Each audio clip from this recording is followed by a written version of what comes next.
আমি বলি আরেকটা খুব মজার ইনসিডেন্ট, আমরা যারা মানে ভিজুয়াল মিডিয়ামে কাজ করি, আমরা যখন আনন্দ সিনেমা হলের সামনে দাঁড়ায় প্রোটেস্ট করছিলাম, তখনই আমাদের প্রিয় একদল শিল্পী ফেরদৌস ভাইয়ের নেতৃত্বে ওনারা যে বিটিভিতে যে বিটিভির ভাঙচুর দেখে কান্নাকাটি করছিলেন, যেটা নিয়ে পরে যথেষ্ট বিতর্ক হয়েছে এবং আমরা একটা হোয়াটসঅ্যাপ গ্রুপও দেখতে পেয়েছি যেখানে আলো আসে নাই এখনো।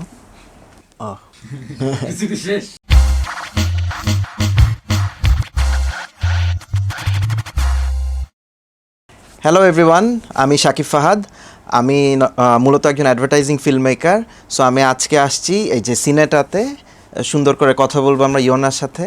So thank you very much আমাকে এখানে মানে আসার সুযোগ দেওয়ার জন্য। সো ইয়োনা, বলো কেমন আছো? এই তো ভাইয়া, হাউ হ্যাভ ইউ বিন? এই তো আছি মোটামুটি।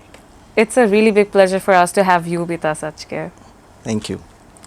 সো শুরু করি ভাইয়া। আমার প্রশ্নগুলো নিয়ে আসলে আমার অনেক কিছু জানার ইচ্ছা আপনাকে নিয়ে, তো ও জায়গাটা থেকে আসলে কোয়েশ্চেনগুলো করা। তো ভাইয়া, আপনি 2010 সালে যখন যোগদান করেছিলেন রান আউট ফিল্মসে, তারপর 2015 সালে আপনার প্রথম কমার্শিয়াল পরিচালনাটা করা হয়। তো ওটার যাত্রাটা কেমন ছিল? যাত্রাটা ছিল মানে আমি যখন পড়াশোনা শেষ করে 2010-এ এসে কাজ শুরু করি রান আউট ফিল্মসে। সো তখন আমরা অ্যাডভার্টাইজিং নিয়ে কাজ করতাম।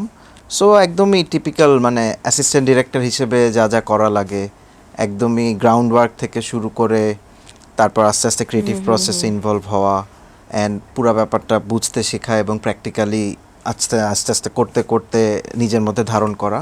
সো সেই জায়গা থেকে পরে 2015 না, ইনফ্যাক্ট 14 সালে বোধহয় আমি আমার ফার্স্ট টিভি কমার্শিয়াল বানানোর সুযোগ পাই। সো তখন ওইটা হচ্ছে যে গোল্ডমার্ক বিস্কিটের একটা টিভিসি ছিল, যেটায় তখন বাংলাদেশের যে ক্রিকেট টিমের ক্যাপ্টেন ছিলেন মুশফিকুর রহিম, উনি ওটার আর্টিস্ট ছিলেন। সো আমার জন্য এটা অনেক বড় একটা সুযোগ ছিল যে এরকম একটা প্রজেক্টে কাজ করতেছি, অ্যান্ড অনেক এক্সাইটিংও ছিল। এবং নতুন অবস্থায় যেটা হয়, অনেক বেশি এক্সপেরিমেন্ট করার চেষ্টা, নিজেকে প্রুফ করতে হবে, কারণ এই কাজটার বেসিস সেই আসলে নেক্সট কাজে আমাকে ডাকা হবে কি না সেটা একটা সুযোগ থাকবে। সো আমার কাছে মানে ওভারঅল ভালোই ছিল, অ্যান্ড টাচউড এখনও যেহেতু আমরা কাজ করতেছি, সো মনে হয় জার্নিটা ভালোই ছিল। That's really nice. মানে ভাইয়া যেটা বললেন যে আসলে খুব স্ক্র্যাচ থেকে এফোর্টসগুলো দিয়ে কাজগুলো করতে হয়েছে আপনার, তো এই যে একদম from the very beginning till now, বা বলা যায় টিল 2015 আপনার যে স্ট্রাগলগুলো ছিল, ওই টাইমগুলোর মধ্যে যেই চ্যালেঞ্জগুলো আপনার ফেস করতে হয়েছে, ওগুলোর সাথে how did you cope with them? প্রথম কথা হচ্ছে যে ওই মানে আমার কাজটা এত পছন্দ ছিল যে ওগুলোকে তো আমার স্ট্রাগল মনেই হয় নাই। অ্যামেজিং। সো তখন আমরা অলমোস্ট লাইক 24/7 কাজ করতাম এবং কাজ করতেই খুবই ভালো লাগতো আমার। সকালে ভোর 6টায় উঠে যাওয়া লাগতো হয়তো শুটিংয়ের টাইমে, বা 5টায় ওঠা লাগতো, রাত 11টা-12টা পর্যন্ত বিভিন্নভাবে কাজ করতাম। বাট কাজের পরিবেশটা তো মজার ছিল যে কাজটাকে কাজ মনে হতো না, সবাই একসাথে মিলে টিম এফোর্ট দিয়ে কাজ করা হতো।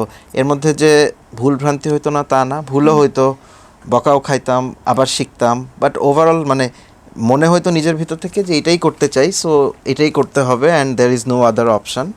সো ওইভাবেই করতে করতে মানে গাইতে গাইতে গায়ন হওয়ার মতো করতে করতে শেখা। That's pretty nice.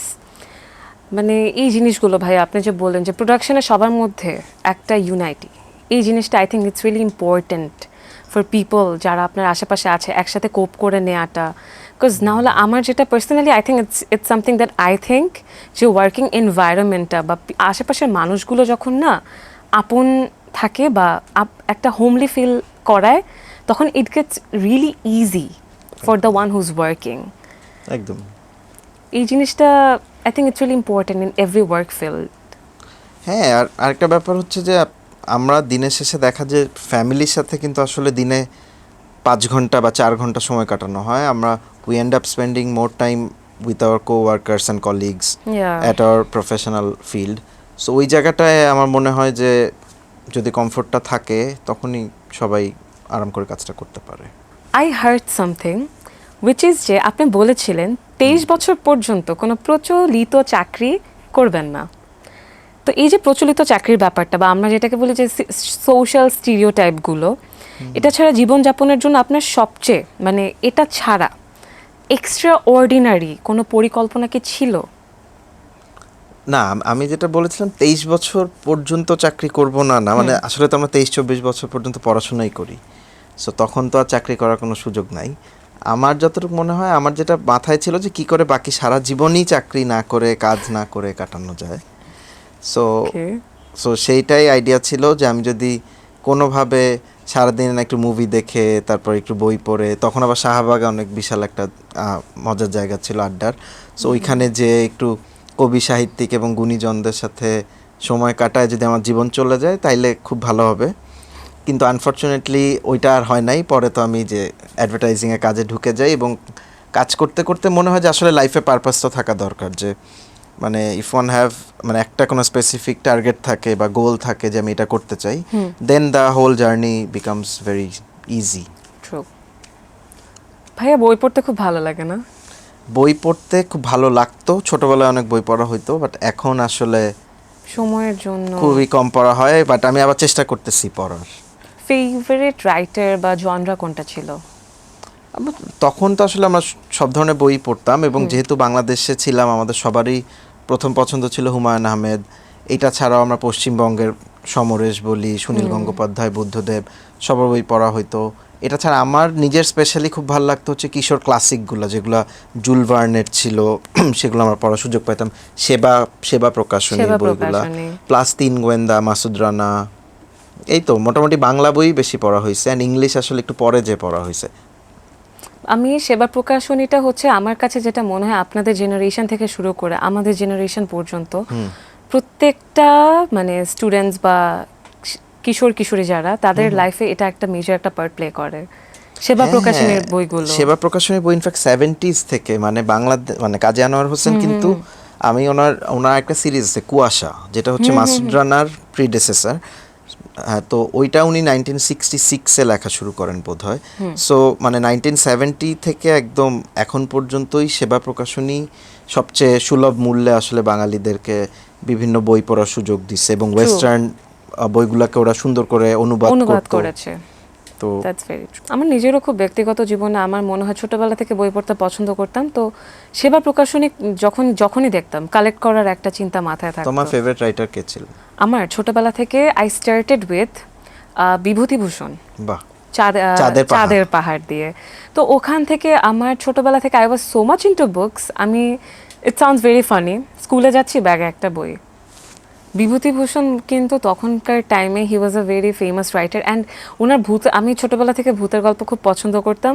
সো আমি ওনার চাঁদের পাহাড় দিয়ে স্টার্ট করার পর ওনার কিছু একটা গল্প আছে, it's very scary, but it was meant for people যারা আরেকটু old aged. I was only 13 probably, but ওটা পড়ে মানে I was so enthusiastic about that book যে I tried learning more about the writer. তো পরে when I came to know যে he is not someone from the our Bengal side, he's from the West Bengal, I was even more surprised যে এত সুন্দর করে লেখাগুলা। মানে হ্যাঁ, in fact আরেকজন রাইটারের নাম আমি বলি নাই, যিনি হচ্ছে অ্যাকচুয়ালি আমার সবচেয়ে ফেভারিট, শীর্ষেন্দু মুখোপাধ্যায়।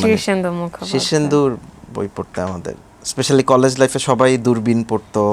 অ্যান্ড উনি অ্যাকচুয়ালি আমরা যখন ছোট ছিলাম আনন্দ মেলা বের হইতো, ওখানে উনি একটা করে প্রত্যেক বছর পূজা সংখ্যায় লেখা দিতেন, সেগুলা খুব ভালো ছিল, অনেক ইন্টারেস্টিং ছিল। ইনফ্যাক্ট ওনার লেখা থেকে সিনেমাও হয়েছে, পাতাল ঘর and everything, if I am not wrong.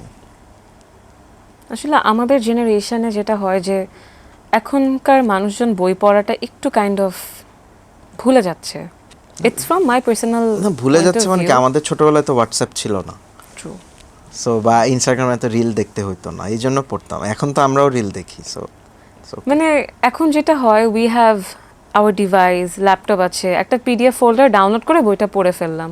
কিন্তু তখনকার সময়ের কথা যদি চিন্তা করি, একটা বই যখন পেতাম সবার আগে বইটা খুলে স্মেলটা, তো smell of a fresh book, it was heaven for me. নতুন বই কিনে আগে গন্ধটা নিব, ভাল লাগতেছে যে I have the hard copy with me. আমার মনে হয় এটা মানুষ এখন অনেক মিস করে। না, এখন তো মানুষ খালি ইনস্টাগ্রামে মেইন কোটেশনটা পড়ে ফেলে, পুরো বইয়ের যে সারমর্মটা ওটাও 3টা কোটেশনে বুঝে ফেলতেছে হোয়াট ইজ দ্য ফিলোসফি, তাহলে আর পড়ার দরকার মনে করতেছে না আর কি। বাট পড়া উচিত। এখন এটা কিভাবে মানুষকে ইন্সপায়ার করা যায় এটা নিয়ে তোমরা চিন্তা করতে পারো। Very true. think we need to read more books and come up with ideas, especially যারা media sector বা media নিয়ে study করছে, যে why not read more books and make something out of it. ভালো আইডিয়া। তো ভাইয়া আপনি মৌমিতা হোসেন আপুর সাথে first you started the project the লাফিং এলিফ্যান্ট। তো এই যে পুরো জিনিসটা, এটা নিয়ে সবচেয়ে এক্সাইটিং ব্যাপারটা কি ছিল? যেটা হচ্ছে যে মৌমিতা আর আমি একসাথেই রান আউট ফিল্মসেও কাজ করেছি 2015 এবং 16, 2 বছর। তারপর 2017 থেকে আমরা লাফিং এলিফ্যান্ট প্রোডাকশন শুরু করি।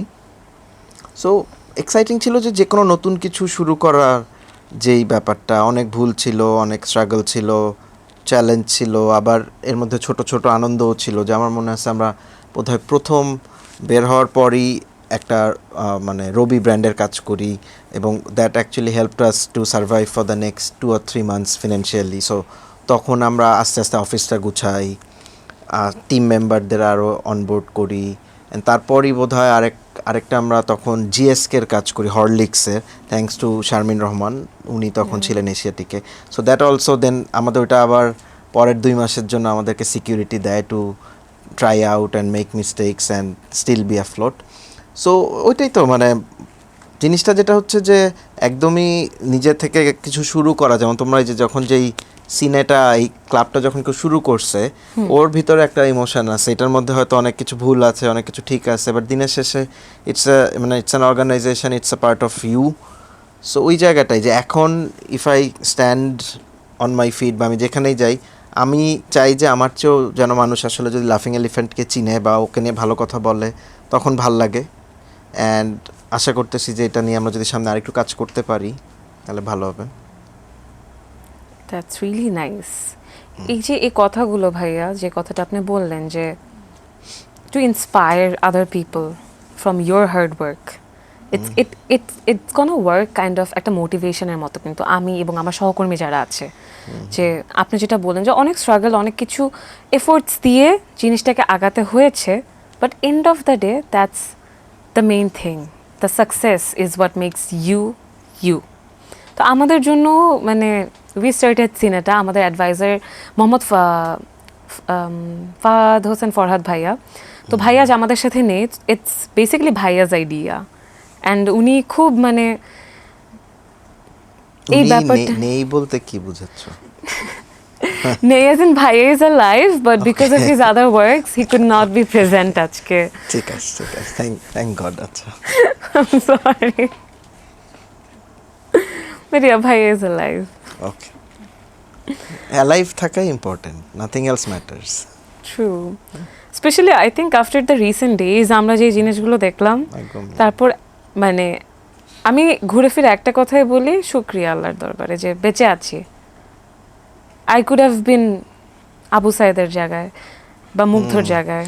না মানে শুকরিয়া বেঁচে আছি না, এটা হওয়া উচিত যে শুকরিয়া আমরা বেঁচে আছি, but now we have to do something back for the people who sacrificed. বা এখন it's a time to give it back to the society. ভাইয়া এটা নিয়ে আপনার কাছ থেকে আমি কিছু জিনিস জানতে চাই, বিকজ যে কথাটা আপনি এখন বললেন যে আমরা বেঁচে আছি ঠিকই, but now it's hour turn to do something for the society.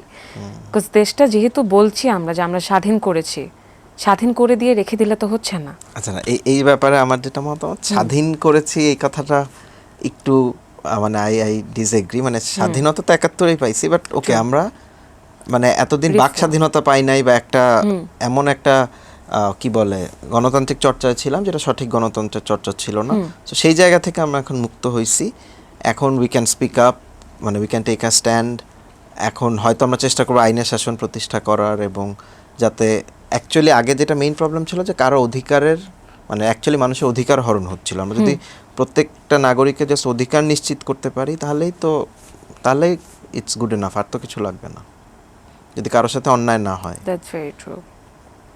এই প্রোটেস্টের ব্যাপারটা নিয়ে ভাইয়া আমি দেখেছিলাম আপনি খুব শুরু থেকে you have been with us, specially the students. আমাদের 2018-এ একটা মুভমেন্ট হলো, আবার 2024-এ আমাদের একটা মেজর মুভমেন্ট হলো। তো আমাদের শ্যুটটা কিন্তু ডেটটা আরও আগে ছিল। তো পরে letter on I came to know যে you stood with us and invited all the other students to be a part of that movement as well.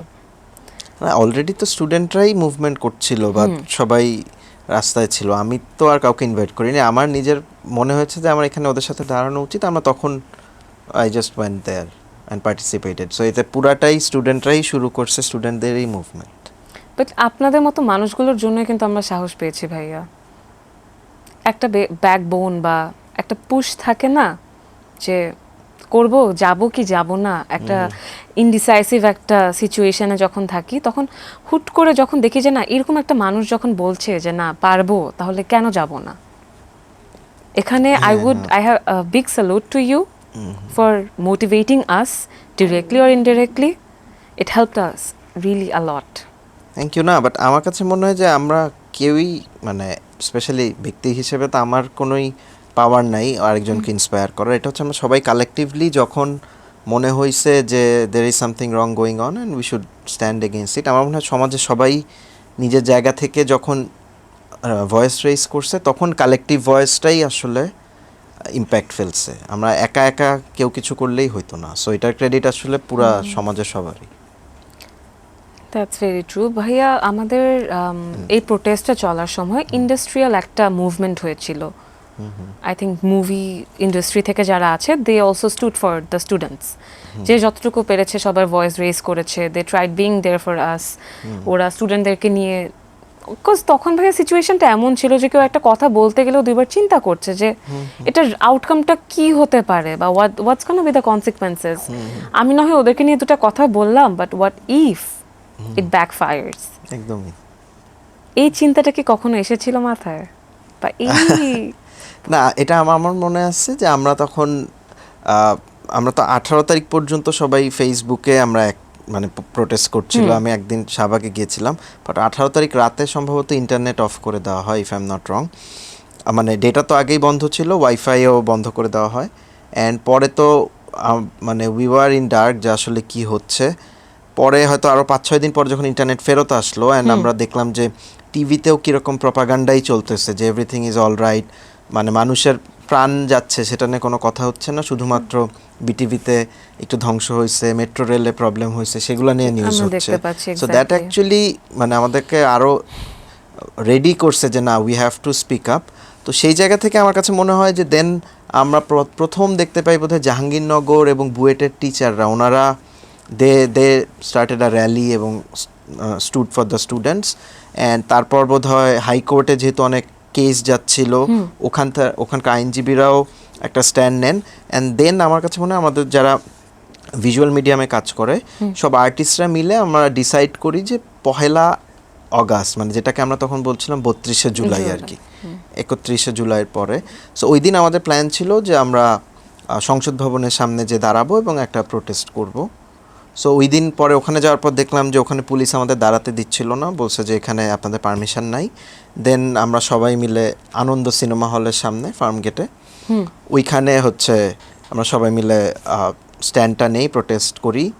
এবং ওইখানে যেটা আমার কাছে ভালো লাগছে যে এনার্জি কীরকম ইয়াংদের, যে আমরা সবাই তো গিয়েছি যে আচ্ছা আমরা দাঁড়াবো, এবং আমরা বলতে চাচ্ছিলাম যে আমরা এসব ছাত্র হত্যার বিচার চাই, তাই তো। আমরা তো আসলে যে মানে যিনি খুন করছেন তার কাছেই বিচার চাইতেছিলাম, যেটা আসলে ইললজিক্যাল। কারণ খুনও তো করা হচ্ছিল বা মানুষকে হত্যাও করা হচ্ছিল আসলে রাষ্ট্রের প্রত্যক্ষ মদদে বা নির্দেশে। সো সেইখানে যারা ইয়াং ছিল, স্টুডেন্টরা ছিল, দে স্টার্টেড দিস স্লোগান, যে আমার ধারণা প্রথমবারের মতো, যে স্বৈরাচার নিপাত যাক, গণতন্ত্র মুক্তি পাক। তখনও পর্যন্ত আমরা কেউ ডিরেক্টলি স্বৈরাচার বলা সাহস পাচ্ছিলাম না। আমরা বলছিলাম যে মাননীয় প্রধানমন্ত্রী আপনি এদের বিচার করেন, which is completely wrong, but আমরা ওই স্ট্যান্ডে ছিলাম। সো তখন আমার কাছে মনে হয়েছে আমাদের সবার কালেকটিভ এনার্জি মিলায় যে মানে এখন এতদিন enough is enough, now it's now or never. মানে তখন মনে হয়েছে যে ওকে আমরা it's time to take a stand. Because মানুষ তখন এত বেশি কনফিউশনের মধ্যে ছিল যে কি বলবে, আসলে কি করবে। হ্যাঁ হ্যাঁ, আমি বলি আরেকটা খুব মজার ইনসিডেন্ট, আমরা যারা মানে ভিজুয়াল মিডিয়ামে কাজ করি, আমরা যখন আনন্দ সিনেমা হলের সামনে দাঁড়ায় প্রোটেস্ট করছিলাম, তখনই আমাদের প্রিয় একদল শিল্পী ফেরদৌস ভাইয়ের নেতৃত্বে ওনারা যে বিটিভিতে যে বিটিভির ভাঙচুর দেখে কান্নাকাটি করছিলেন, যেটা নিয়ে পরে যথেষ্ট বিতর্ক হয়েছে। এবং আমরা একটা হোয়াটসঅ্যাপ গ্রুপও দেখতে পেয়েছি যেখানে আলো আসে নাই এখনো। তো এই পুরো ব্যাপারটা যা যা হয়েছে from the very beginning to the end, what's your একটা এন্ড, একটা জাজমেন্ট বা একটা কনক্লুশন, যেটা what's your point of view about this? আমার কাছে তো মনে হয়েছে এটা তো এন্ডে এখনো আসি নাই, মানে কনক্লুশনে, ইটস জাস্ট দ্য বিগিনিং। যেহেতু এখন আমরা এতদিন পর সুযোগ পাইছি, মানে আমরা এতদিন কি ভাবতাম যে আমাদের কোনো অপশান নাই, we have to follow the system এবং the system is corrupted. So আমাদের মানে জাতীয় পর্যায়ে বা ব্যক্তিগত পর্যায়ে সব কিছুর ভিতরেই আমাদের আসলে কম্প্রোমাইজ করে সেভাবেই বাকি জীবন কাটাতে হবে। বাট এখন আমাদের কাছে যে এতজন মানুষ, মানে ছাত্র জনতার এই আন্দোলনের ফলে আমরা যে একটা নতুন করে ভাবার সুযোগ পেয়েছি, তো আমার মনে হয়েছে যে এখন আমাদের সবার যে যার জায়গা থেকে যদি ওইটুক চেষ্টা করি যে আমি যদি আমার কাজের ক্ষেত্রে অনেস্ট থাকি, আমি আমার যে নাগরিক দায়িত্বটা সেটা একটু অনেস্টলি পালন করার চেষ্টা করি, এবং সিম্পল মানে যে কোনো জায়গায় যদি একটু অন্যায় দেখি আমরা যদি চেষ্টা করি ভয়েসটা রেজ করার, কারণ আমি শিওর যে এখন যে কেউ ভয়েস রেজ করলে আশেপাশে অন্য মানুষও দাঁড়াবে। সো সেই জায়গা থেকে অনেক কিছুই আমাদের ঠিক করার বাকি আছে। মানে the country is a mace right now, economically, morally, financially, সব কিছু, মানে সবভাবেই। সো এটা থেকে আসলে শুধুমাত্র যদি আমরা ওই আন্দোলনের টাইমে যেরকম ইউনাইটেডলি সবাই মিলে একটা লক্ষ্যে কাজ করছে বা দাঁড়াইছে, তো তেমনি একইভাবে যদি আমরা এখন দেশের জন্য সবাই দাঁড়াই এবং কাজ করি, তাহলে আই থিঙ্ক ইনশাল্লাহ কিছুদিনের মধ্যে একটা ভালো দেশ আমরা মানে ভালো পর্যায়ে যেতে পারবো। সবাই উই আর লুকিং ফরওয়ার্ড যে আসলে কি হয়, কি হয়, বিকজ একটার পর একটা হচ্ছে অ্যান্ড আমরা জাস্ট জিনিসটা ফলো করে যাচ্ছি। হ্যাঁ, না এর মধ্যে আবার আরেকটা ব্যাপার হচ্ছে যে আমরা তো ব্যক্তি পর্যায়ে সবাই এতটা বেশি নিজের স্বার্থ নিয়ে ইন্টারেস্টেড। সো এই 5ই আগস্টের পরেও আজকে বোধহয় 9ই সেপ্টেম্বর, এই 1 মাস 4 দিনেও কিন্তু আমরা দেখতে পাইছি যে যে যার জায়গা থেকে শুধুমাত্র নিজের ব্যক্তি স্বার্থটাই উদ্ধার করার চেষ্টা করতেছে। সো সেইটা আমাদের অবশ্যই সিস্টেমেটিক্যালি বন্ধ করতে হবে, সরকার এবং প্রশাসনের থেকেও বন্ধ করতে হবে। বাট আসলে নিজেদের ভিতর থেকে না আসলে তো মানে সরকার কিভাবে এতটা চেষ্টা করে বন্ধ করবে? সো ওই বোধটা হয়তো আমাদের যদি আসে তাহলে ভালো, বাট আসার চান্স খুবই কম, কারণ আমাদের তো সিস্টেমেটিক্যালি এডুকেশন সিস্টেম এবং মোরালিটি সব কিছুই এতদিন ধরে যেই পর্যায়ে চলে আসছে। সো রাতারাতি কিছু চেঞ্জ হয়ে যাবে এটা আশা করাটাও ভুল। So but still I am hopeful যে আমরা যদি সবাই মিলে চেষ্টা করি, ইনশাল্লাহ সামনে ভালো কিছু হবে। Hoping for the best. অনেক প্রোটেস্ট নিয়ে কথা হলো, let's get to know a bit more about your film and advertisement history. হ্যাঁ হ্যাঁ, আমরা তো এখন সোশ্যাল অ্যাক্টিভিস্ট হয়ে গেছি, ফিল্ম মেকিং একটু পিছনে আছে কিছুদিন। That's true. সবাই আসলে ভাইয়া কারেন্ট সিচুয়েশনটার পর almost each and every one was more focused into the current situation. তারপরেও লাইক আমাদের কিছু আপনাকে নিয়ে অনেক কিউরিওসিটি যে একটু জানতে চাই ভাই ওখান থেকে। তো আপনার ছন্দ ছাড়া গান ছিল প্রথম গল্পমূলক কাজ, যেটাকে আমরা বলা যায় যে ওটা বেসিক্যালি ক্লোজ আপের ওই কাছে আসার গল্পের ফিকশন। সো ব্র্যান্ডেড কন্টেন্ট, মানে ব্র্যান্ড পার্সপেক্টিভ থেকেই বানানো, সেটা ছিল প্রথম কাজ। হ্যাঁ, 2019-এ। আমার এখন এটা দেখলে নিজের কাছেই খুবই অকওয়ার্ড লাগে যে এত ইম্যাচিওর কিভাবে ছিলাম। It was really nice. না, আমার কাছে মনে হয় যে it had scope of improvement. There is always a chance for improvement which happens, but এই জিনিসটা এটার সাথে আপনার ক্রিয়েটিভ যে প্রসেসগুলো আপনি ইউজুয়ালি যেভাবে কাজটা করে থাকেন, এটা মানে দুটোর মধ্যে ডিফারেন্সিয়েট করাটা কি আপনার জন্য was it like hard or it was easy for you like catch করাটা? কোন দুটোর মধ্যে? একটা হচ্ছে আপনার গল্পমূলক কাজটা যেটা আপনি করেছেন, আর একটা হচ্ছে আপনার ইউজুয়াল ওয়ার্কগুলো যেগুলো আপনি করে থাকেন। আচ্ছা, সো এটাকে আমি যদি জেনারিকভাবে উত্তর দেই, যে নর্মালি আমরা যখন বিজ্ঞাপনে কাজ করি একটা স্ক্রিপ্ট থাকে, একটা ফিলসফি থাকে, এটার পিছনে আসলে রিসার্চ করা হয়ে থাকে এবং ব্র্যান্ড এবং এজেন্সি অ্যালাইন্ড হয়ে যে ওনাদের এই একটা স্পেসিফিক প্রবলেম আছে, এটার সলিউশন হিসেবে এই কমিউনিকেশনটা ওনারা করতে চান। দেখা যাচ্ছে ওনারা হয়তো একটা প্রোডাক্ট এনেছেন যেটা আগের থেকে 50 গ্রাম ফ্রি দিচ্ছেন এখন। সো সেই মেসেজটা ওনারা জানাতে চান। সো সেই অনুযায়ী পুরাটা স্ক্রিপ্টের রিটেন ফরম্যাটে থাকে, আমরা ওটাকে এক্সিকিউট করি। বাট করার সময় অবশ্যই আমাদের এক্সপার্টিজ এবং স্কিল সেট ইউজ করে কিভাবে মানুষের কাছে আরও ভালো মতো পৌঁছানো যায় সেই ব্যাপারটা দেখি। আর আমরা যখন ফিকশানে কাজ করি, ধরলাম ছন্দ ছাড়া গান বা স্পেশালি সময় সব জানে, তখন তো আসলে আমাদের গল্পটা নিজেদেরই লিখতে হয় বা একটা ফিলসফি থেকে একটা আইডিয়া দেয় যে এটা হচ্ছে আমাদের আইডিয়া, এখন এটার উপরে আমাদের মতো করেই ক্রাফট করি পুরো জিনিসটা, গল্পটাকে 3 অ্যাক্ট স্ট্রাকচারে ভেঙে। সো তখন অবশ্যই ইনভলভমেন্ট বেশি থাকে এবং কিছুটা ফ্রিডমও বেশি থাকবে, কারণ এন্ড অফ দ্য ডে এটা একটা 40 মিনিটের একটা ফিকশন আমরা করছি রাদার দেন একটা 1 মিনিটের বিজ্ঞাপন। তো সেই জায়গা থেকে এক্সপ্লোর করার অপশান বেশি থাকে, নিজস্বতা বেশি আপনি এটার ভিতর ইনপুট করতে পারবেন। আবার এত বড় একটা জিনিস হ্যান্ডেল করতে যে দেখা যায় অনেক সময় জিনিসটা আমরা যেই লক্ষ্য নিয়ে শুরু করা হয়েছিল সেখানে আপনি নাও পৌঁছাতে পারতে পারেন যদি সতর্ক না থাকেন। এই তো। It was a bit hefty, but it was good. ভাইয়া আপনি আপনার যে প্রফেশনাল লাইফটা বা পেশাগত জীবন এবং আপনার পার্সোনাল লাইফের মধ্যে ব্যালেন্সটা কিভাবে মেনটেন করেন? ব্যালেন্স নাই তো, কোনো ব্যালেন্স নাই। সো আমার লাইফে, প্রফেশনাল পার্সোনাল লাইফে ব্যালেন্স ওইরকম নাই, মানে এতদিন আমি সারাক্ষণই কাজ করতাম, বাট রিসেন্টলি কয়েকদিন ধরে মনে হচ্ছে যে ব্যালেন্সটা দরকার। সো আমি এখন হয়তো ইন্টেনশনালি চিন্তা করি যে ওকে না, I have to spend time with my family অথবা ফ্রেন্ডস। আগে হয়তো একটা কাজের ছোট কিছু থাকলেও শুক্রবারেও আমি ভাবতাম ওটাকেই প্রায়োরিটি দিব, এখন হয়তো কিছুটা চেষ্টা করি যে ওটাকে আমি অন্য টাইমে রিস্কেডিউল করে হলেও যাতে পার্সোনাল লাইফে টাইম দিতে পারি, কারণ আমার কাছে মনে হয় যে হেলদি ব্যালেন্সটা থাকা দরকার। Otherwise people will get burn out এবং মানে আলটিমেটলি পরে জিনিসটা বেশি দিন সাস্টেন করা যায় না, লংজিভিটিটা থাকে না। স্পিকিং অফ উইচ ভাইয়া, you have to look after your mother. My mother looks after me. আসলে এই ব্যাপারটা নিয়ে আমি জিনিসটা যখন পড়ছিলাম যে আন্টির ব্যাপারটা, যে এদিকে ইউ আর ওয়ার্কিং, ওদিকে আন্টিকেও একটু সময় দেয়া, ওনার দিকে খেয়াল করাটা বা ওনাকে দেখে রাখা, এই যে এই ব্যাপারটা, এটার ব্যালেন্সটা কি করা মানে থাকে? এতদিন ছিল না, এখন চেষ্টা করতেছি যে কিভাবে একটু সময় দেওয়া যায়। বাট আসলে তো আমরা সবাই এতদিন ব্যস্ত থাকি, মানে প্রফেশনাল লাইফ, এটা আমি সবাইকেই বলতে চাই যে অবশ্যই মানে একটা পর্যায়ে হয়তো মানুষ ক্যারিয়ারে এত ফোকাসড হয়ে যায় যে অন্য সব কিছু ব্যাকসিট নিয়ে নেয়, বাট ইটস মানে এন্ড অফ দ্য ডে মানে আমাদের কাছে ফ্যামিলিটাই সবচেয়ে ইম্পর্ট্যান্ট সবার, বিকজ সো মানে সারাদিন কাজ শেষে আসলে বাসাতেই মানুষ ফিরে এবং ওই মানে কাছের মানুষগুলোর জন্যই কিন্তু এত কষ্ট করে। সো আমার মনে হয় যে আমরা যদি ওইটার প্রতি আরেকটু ফোকাস থাকি তাহলে বেটার হবে, কারণ আমিও এখানে ইন্টারভিউতে বসে সুন্দর কথা বলতেছি, যেটা আমিও রিয়েল লাইফে হয়তো এতটা প্র্যাকটিস করতে পারি না, বাট চেষ্টা করব।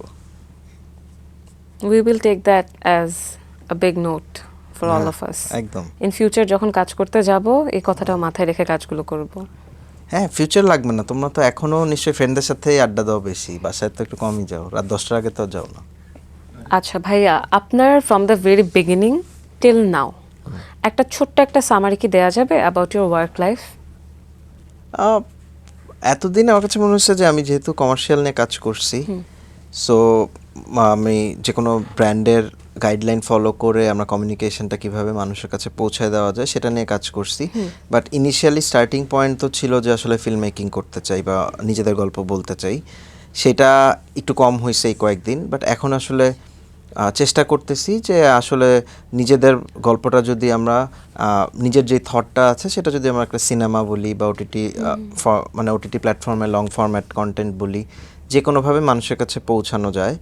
সো পাশাপাশি অবশ্যই বিজ্ঞাপনের কাজ তো থাকবেই, কারণ সেটা যেহেতু আমি পারি তাহলে এটা একটা মানে সুন্দর একটা সোর্স অফ এমপ্লয়মেন্ট। কারণ এটাও সত্যি কথা যে বাংলাদেশে শুধুমাত্র ফিল্ম মেকিং করে মানে লং ফরম্যাটের ফিল্ম মেকিং করে সারভাইভ করা একটু কষ্ট। তো সেই জায়গা থেকে বিজ্ঞাপনেও কাজ করতে চাই, আর পাশাপাশি চেষ্টা করব যে নিজেদের গল্পটা যাতে বলতে পারি, এবং সেই গল্পের মধ্যে যদি আমরা বিভিন্ন সামাজিক যেই ইস্যুগুলো আছে বা আমাদের মাথায় যে পয়েন্টগুলো আছে যেগুলো নিয়ে হয়তো এতদিন গল্প মাথায় আসলে ভাবতাম যেটা আসলে করা যাবে না, ফ্রিডম অফ স্পিচ নাই, বাট এখন যেহেতু ফ্রিডম অফ এক্সপ্রেশন আছে, so will try to make some stories যেটা that actually impact people and make them think in a constructive way, যে আসলে কীভাবে আমরা জিনিসটা মানে সমাজটা আরও সুন্দর হতে পারে। এটার একটা মানে বেসিক এক্সাম্পল হচ্ছে রাজকুমার হিরানির যে কোনো ফিল্ম, যে উনি হয়তো একটা সোশ্যাল ইস্যু নিয়ে গল্পটা করেন, বাট ইটস মানে এনাফ এন্টারটেইনমেন্ট থাকে যাতে মানুষজন দেখে মজা পায়, বাট একটা আন্ডারলাইনিং মেসেজও থাকে।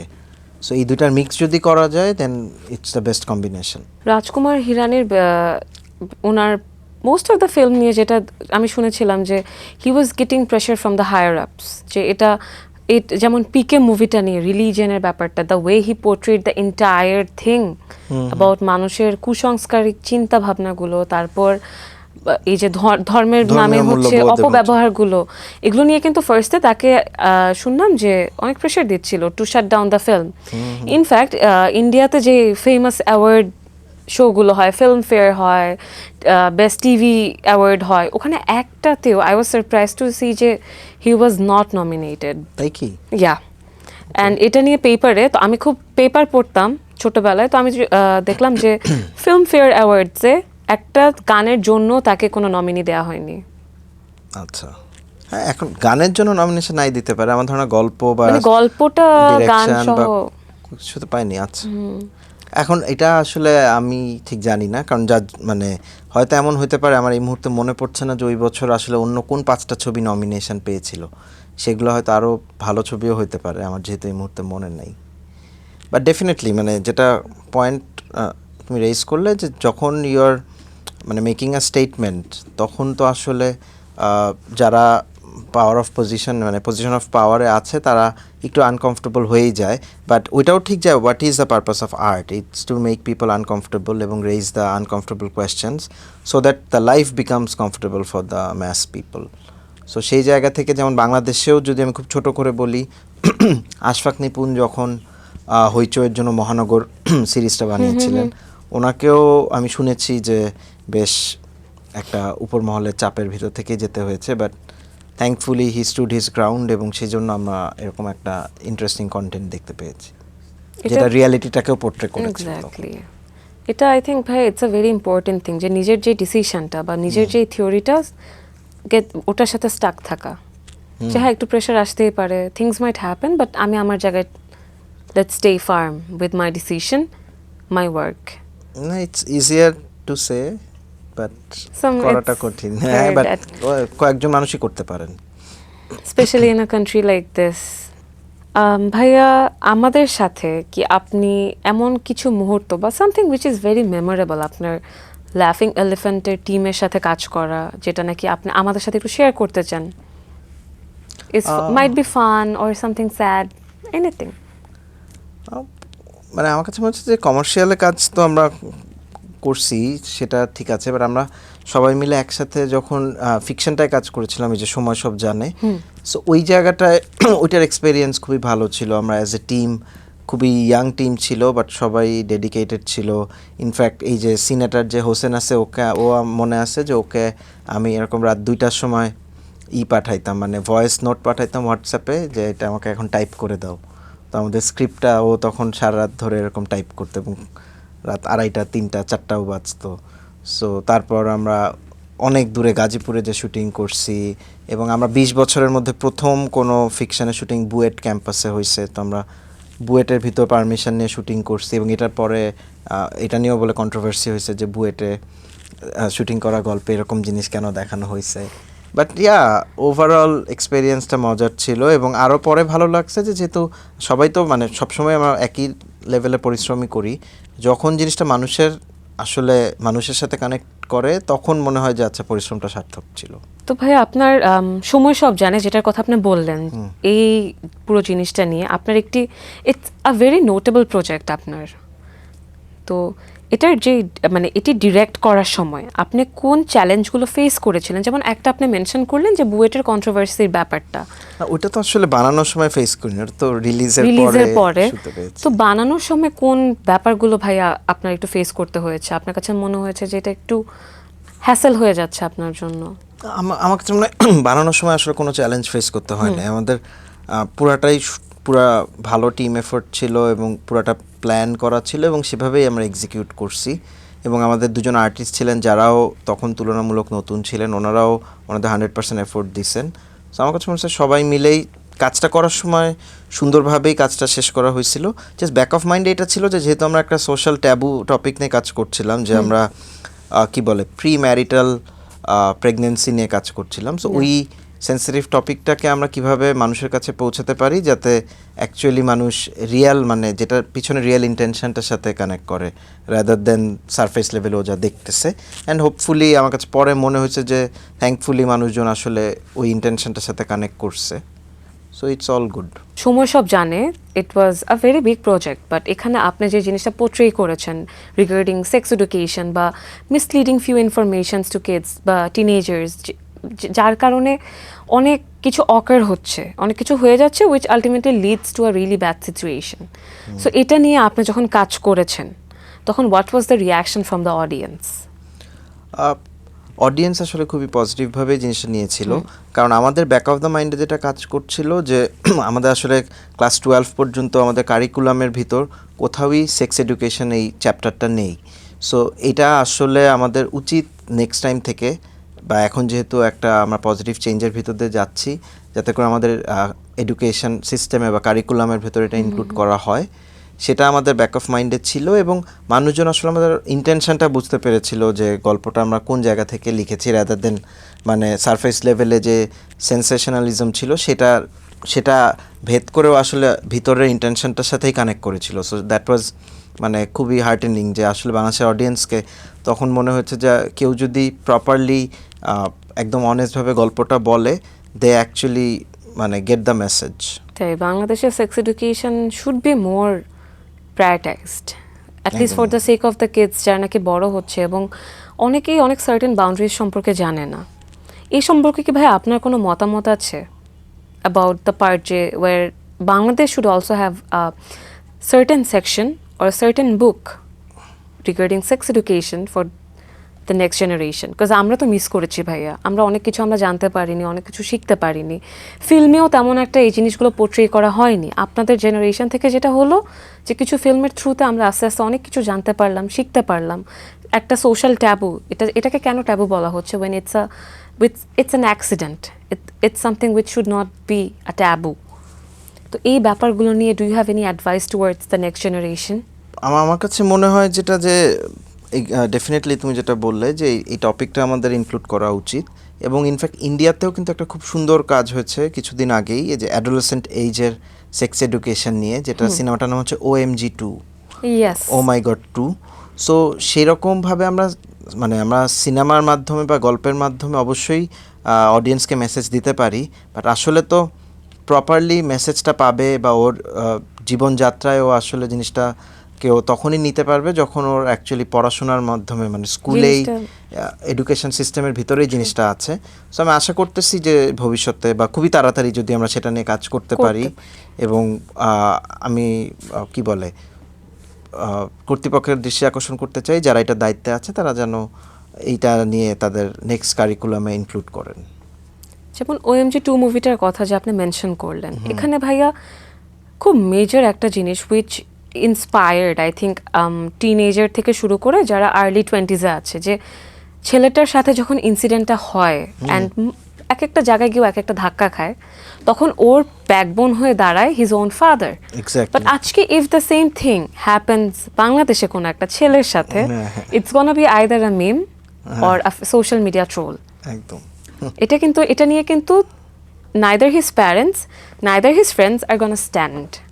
তো এই যে ইন্ডিয়া যদি পারে একটা মুভির থ্রুতে, যেখানে আমরা দেখতে পারি যে পঙ্কজ ত্রিপাঠী থাকে দ্য লিডিং রোল, ছেলেটার বাবার রোলে থাকে, অ্যান্ড অক্ষয় কুমার থাকে ওখানে, ওরা গডকে একটা মেটাফোরিক্যাল ওয়েতে they represented God in the movie, but main রোলটাই তো থাকে হচ্ছে society, it's basically society versus a father who is fighting for his son and sex education. He was not even a lawyer. He just studied a few books and gained knowledge, and then he fought against an entire society. মানে entire society বলতে যা মানে the old belief system of the society superstitious যে চিন্তা ভাবনাগুলো basically থাকে আর কি। It's মানে your work is pretty much very inspiring for all of us, bhaiya. And we are looking forward for some very amazing work in future. I hope we can get something. হ্যাঁ মানে দেখা যাক, আমরা একটা next আমাদের first feature film নিয়ে কাজ করতেছি। সো আশা করতেছি যে আমরা ইনফ্যাক্ট 1 মাস আগে কাজটা শুরু করতাম, তো গত 2 মাস তো আমরা সবাই একটা যেই আন্দোলনের মাঝে ছিলাম, তো সেই কারণে কাজটা একটু স্থগিত করা ছিল। সো আমরা সামনে এখনও আমরা একটু বন্যা পরবর্তী ত্রাণ এবং সেটার পুনর্বাসন নিয়ে কাজ করতেছি। আশা করতেছি আমরা হয়তো অক্টোবর মাসের দিকে will get back to film making and start working on that project. Let's see, and আশা করি সবাই আমাদের মনের আশাটা এখানে পূর্ণ হোক, something that we are expecting from you. তো ভাইয়া অনেক কিছু নিয়ে কথা হলো, অ্যান্ড সময়ও কম এখন আমাদের হাতে। আমার যেটা আপনার কাছ থেকে জানার ইচ্ছা যে where and how do you want to see our future Bangladesh?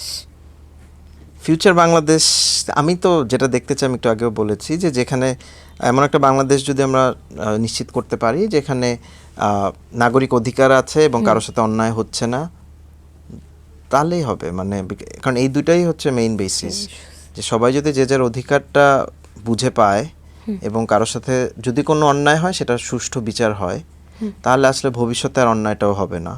So এইটুকু আমরা আশা করতে পারি। বাট এটা পেতে হলে আমাদের স্পেশালি তরুণ সমাজ সহ সবাইকেই ভোকাল হইতে হবে, মানে নিজের জায়গায় ঠিক থাকতে হবে এবং যে কোনো জায়গায় অন্যায় দেখলে ভয়েস রেইজ করতে হবে। আমি বলতে চাই যে আমরা যখন ফিল্ম মেকিং শুরু করছিলাম তখন জিনিসটা অনেক ন্যারো ছিল, যে আসলে একটা মানে একটা বিজ্ঞাপন বা একটা নাটক বা সিনেমা ওই রকম করেই শুধু তুমি নিজের চিন্তাধারা এক্সপ্রেস করতে পারো। বাট এখন তো মানে ডেমোক্রেটাইজেশন অফ আর্ট হয়ে গেছে, যে কেউ ফোন থেকে শ্যুট করতে পারতেছে, তার চিন্তাভাবনা নিয়ে সে ইউটিউবে তার কন্টেন্ট বানাতে পারতেছে, সে ইনফ্যাক্ট ইনস্টাগ্রামেও যে কোনো কিছু পোস্ট করতে পারতেছে। সো আমার কথা হচ্ছে এখন অনেক অ্যাভিনিউ যেহেতু ওপেন হয়েছে, সো সেটার সাথে চ্যালেঞ্জও বাড়ছে। বাট ইফ মানে anyone actually wants to be into film making, অনেক হার্ডওয়ার্ক করতে হবে এবং নিজের মধ্যে এটা রাখতে হবে যে আমি আল নট গিভ আপ। সো অনেক ধরনের চ্যালেঞ্জ আসতে পারে, বাট যদি কেউ একদম ফোকাস থাকে যে আমি আসলে একটা জায়গায় পৌঁছাতে চাই, তাহলে সে সেই জায়গায় পৌঁছাতে পারবে, ডিপেন্ডিং অন সে কী চাচ্ছে আসলে। আমরা যেমন চেয়েছিলাম যে সিনেমাটাই বানাইতে চাই, এখন একটু আগে যেটা আলাপ করলাম, এখন অনেক অপশান আছে। It doesn't have to be a cinema, এটা একটা ডকুমেন্টারি হতে পারে, এটা অন্য যে কোনো কিছু হতে পারে। বাট মানে মেইন জিনিসটা ওটাই যে ফোকাস থাকতে হবে এবং ওটা টিল ইউ অ্যাচিভ ইট, দেন হাল ছাড়া যাবে না। এইটা। Thank you so much, Bhaiya. Let's end the show for today. Thank you so Thank much you. for your advices and your precious time. Thank you. Okay.